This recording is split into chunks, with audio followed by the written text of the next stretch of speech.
Politics is a strange business. One minute, you're riding a wave of victory, feeling the wind at your back, and believing you can finally change things. The next, you're staring at the wreckage of your own making, wondering how it all went so wrong, so fast. This is exactly what happened to the Reform Party in the fall of 2025. After a series of stunning electoral wins, their supporters were energized, mobilized, and ready for a fight. They had handed the party a mandate, a clear instruction to stop the bleeding caused by the ruling Unity Party's policies. The message from voters was simple and direct: use the power we gave you. For the first time in years, there was a palpable sense of hope. That hope, however, was built on a foundation that was far shakier than anyone wanted to admit. The Reform Party, despite its united front on the campaign trail, was deeply fractured internally. Think of it like one of those beautiful, multi-layered cakes you see on a baking show. From the outside, it looks perfect, a masterpiece of political confection. But cut a slice, and you see the layers don't quite line up. One layer is a dense, traditional pound cake, comfortable and familiar. The other is a spicy, experimental jalapeno lime sponge that wants to set your mouth on fire. For a while, they held together, but the pressure was building, and the whole thing was about to crumble. This internal division wasn't just a minor disagreement over strategy, it was a fundamental conflict over the party's very soul.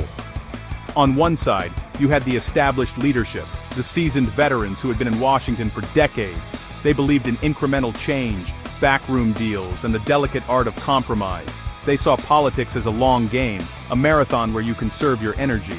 On the other side was a new, fiery generation of progressive activists and lawmakers, propelled into office by a grassroots movement that was tired of waiting. They saw politics as a sprint, a bare-knuckle brawl where you leave everything on the field, because people's lives depended on it. So, as the autumn leaves began to fall in 2025, the stage was set for a dramatic confrontation. The Reform Party had the momentum, the public support, and what they believed was a moral imperative to act. Their base was roaring, demanding that their elected officials finally stand up to President Trump and the Unity Party's agenda. It felt like the climax of a movie, the moment the heroes finally draw their swords.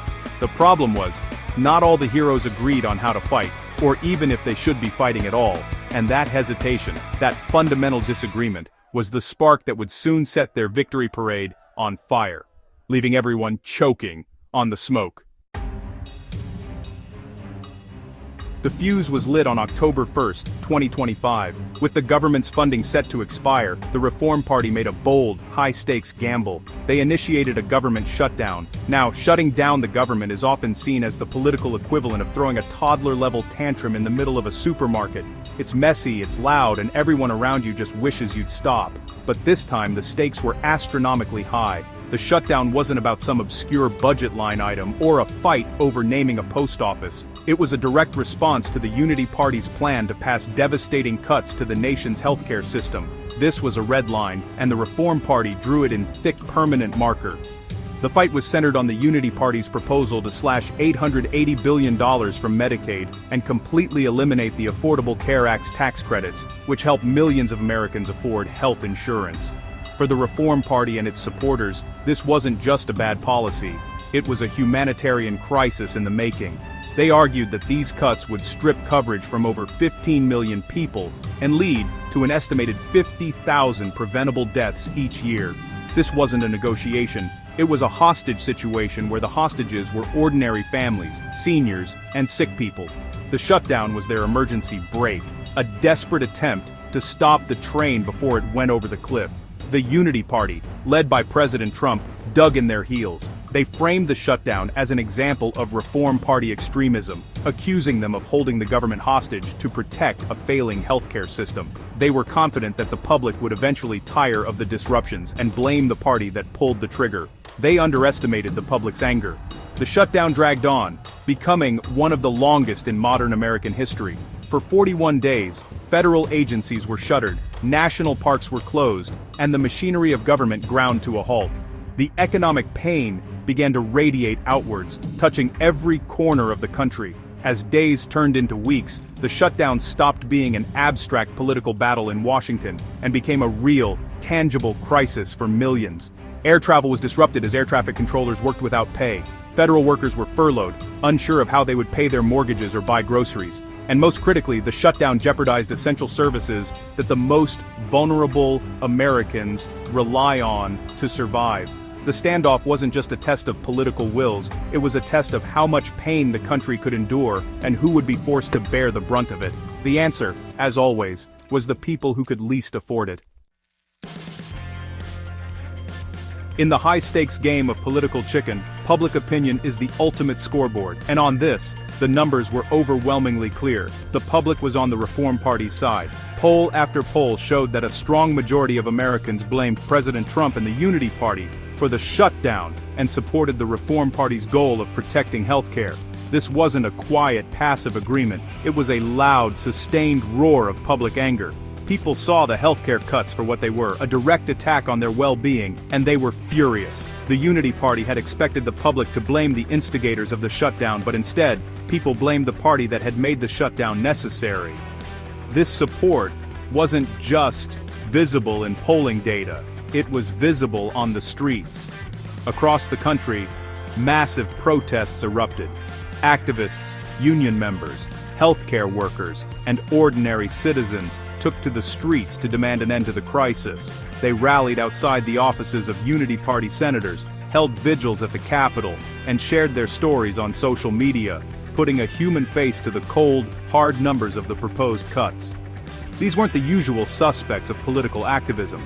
They were parents worried about their children's medical bills, seniors terrified of losing their Medicaid coverage, and young people who had only ever known a world where pre-existing conditions were protected. The energy was electric, a powerful grassroots movement that gave Reform Party leaders a seemingly unbreakable mandate. The message from the electorate was unambiguous. They had just delivered the Reform Party significant victories in the recent elections, and they expected their newly elected representatives to use that power. Governors from reform-led states publicly backed the shutdown strategy, amplifying the pressure on Washington. It felt like a rare moment of political alignment, where the party's base, its elected officials, and the general public were all singing from the same hymn sheet. The strategy, as risky as it was, appeared to be working. The Unity Party was on the defensive, their approval ratings were plummeting, and the pressure to cave was mounting with each passing day. For the progressive wing of the Reform Party, this was the moment they had been waiting for. They believed that this groundswell of support proved their theory, that taking a bold, confrontational stance on popular working-class issues was not only morally right, but also politically smart. They felt vindicated. They were winning the public relations war. They were holding the line, and they believed that if they just stayed strong, the Unity Party would have no choice but to surrender. They were on the verge of a historic victory, one that would not only save healthcare but also redefine the balance of power in Washington for years to come. To understand why this fight mattered so much, you have to look past the political maneuvering in Washington and see the real-world consequences. For millions of Americans, this wasn't a debate about ideology. It was a matter of life and death. The Unity Party's proposed cuts weren't just trimming the fat. They were severing a lifeline. The plan to gut Medicaid and eliminate ACA subsidies was projected to cause a staggering 15 million people to lose their health insurance. Think about that number. That's more than the entire population of Pennsylvania.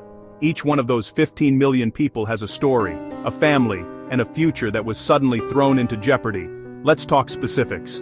Imagine you're a family of 4, and you get your insurance through the ACA marketplace. With the tax credits, your monthly premium is a manageable, if tight, $44. Now imagine those credits disappear overnight. Your new premium, for the exact same coverage, skyrockets to $2,619 a month. That's not a typo. For most families, that isn't a difficult choice. It's not a choice at all. It means going without insurance and praying no one gets sick. It means a broken arm could lead to bankruptcy. It means a cancer diagnosis becomes an automatic death sentence. This was the reality facing 22 million people who relied on those tax credits. The cuts to Medicaid were equally devastating. Medicaid is the backbone of care for low-income families, children, seniors in nursing homes, and people with disabilities. Slashing $880 billion from its budget would have forced states to make impossible choices. Do they cut people from the rolls entirely? Do they reduce benefits, eliminating coverage for things like dental care or prescription drugs? Do they stop covering nursing home care for the elderly? For a single mother working a minimum wage job, Medicaid is what allows her to take her child to the doctor for an ear infection. For an elderly man in a nursing home, it's what pays for his daily care and dignity. This is why the shutdown felt so personal to so many. The fight was about preserving a basic human right, the ability to see a doctor when you are sick without going broke. When food stamp payments for 42 million people stopped on October 1st because of the shutdown, the lines at food banks grew longer and longer. The crisis wasn't theoretical, it was here.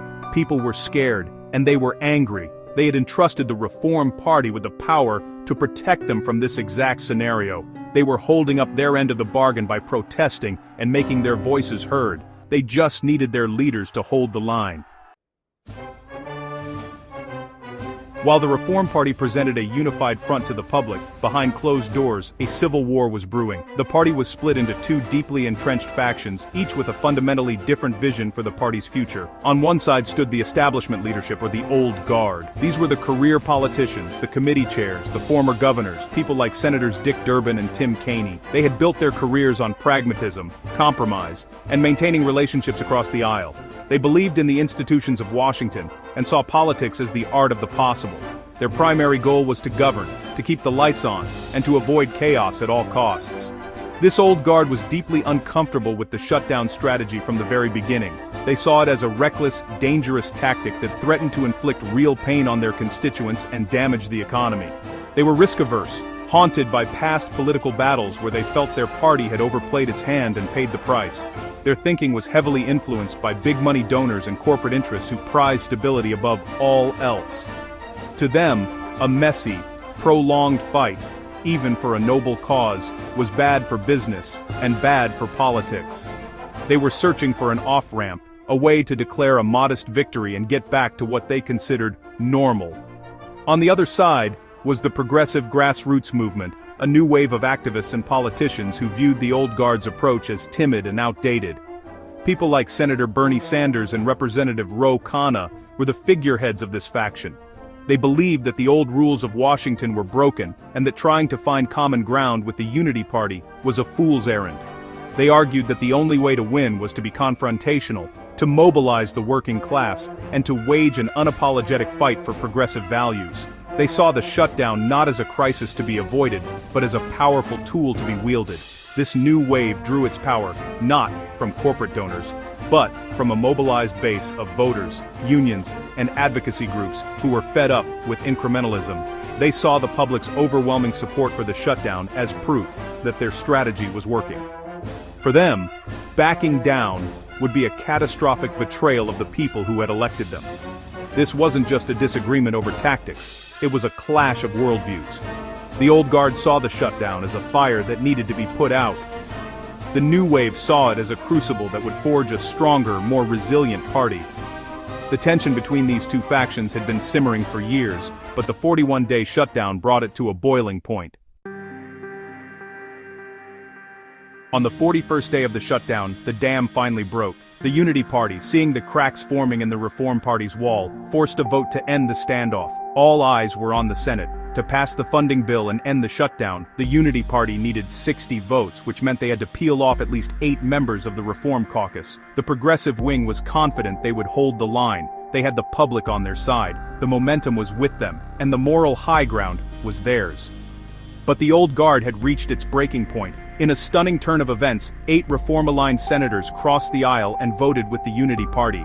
The defectors were a who's who of the party's establishment: wing, Jeanne Shaheen and Maggie Hassan of New Hampshire, Dick Durbin of Illinois, Tim Kaine of Virginia, Jackie Rosen and Catherine Cortez Masto of Nevada, Angus King of Maine, and John Fetterman of Pennsylvania.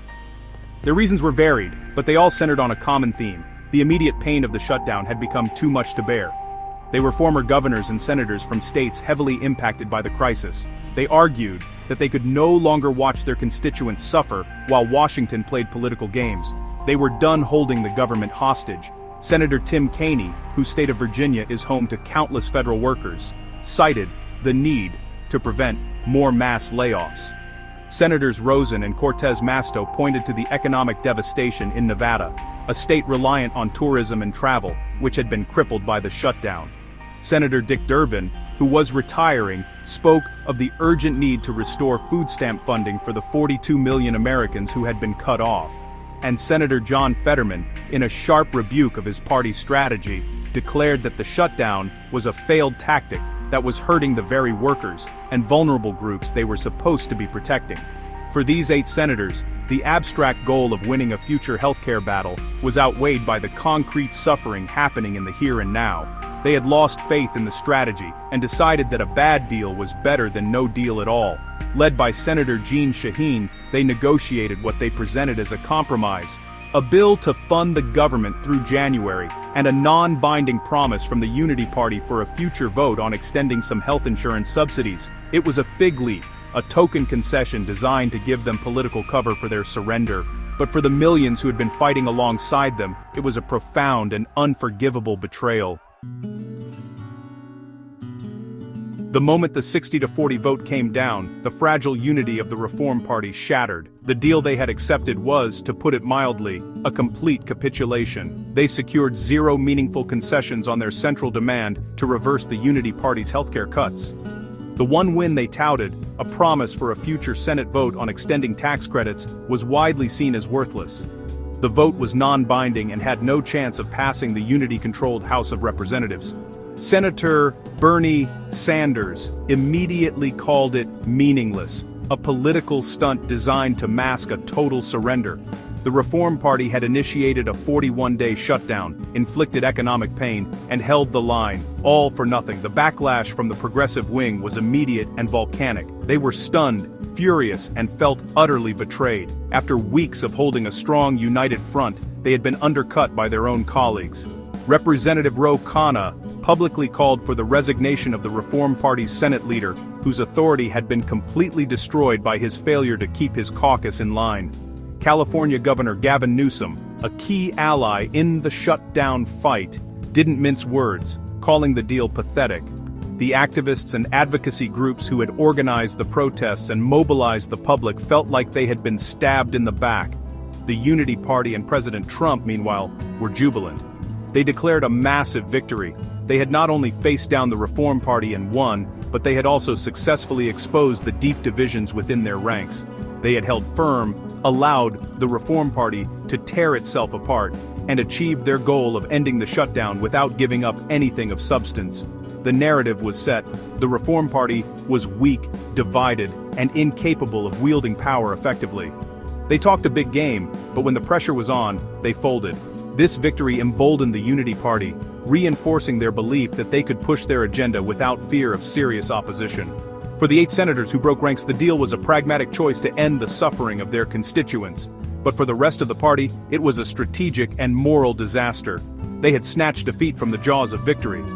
They had possessed all the leverage, public opinion, a mobilized base, and a clear moral cause, and they had voluntarily handed it all back. The anger was not just about the loss of a political fight, it was about the public breach of trust. The old guard had shown that when push came to shove, they were more afraid of a messy fight than they were of the consequences of losing. The end of the 41-day shutdown wasn't just the end of a political standoff, it was the beginning of a profound crisis of faith for the Reform Party. This moment will be remembered not for the policies that were debated, but for the trust that was broken.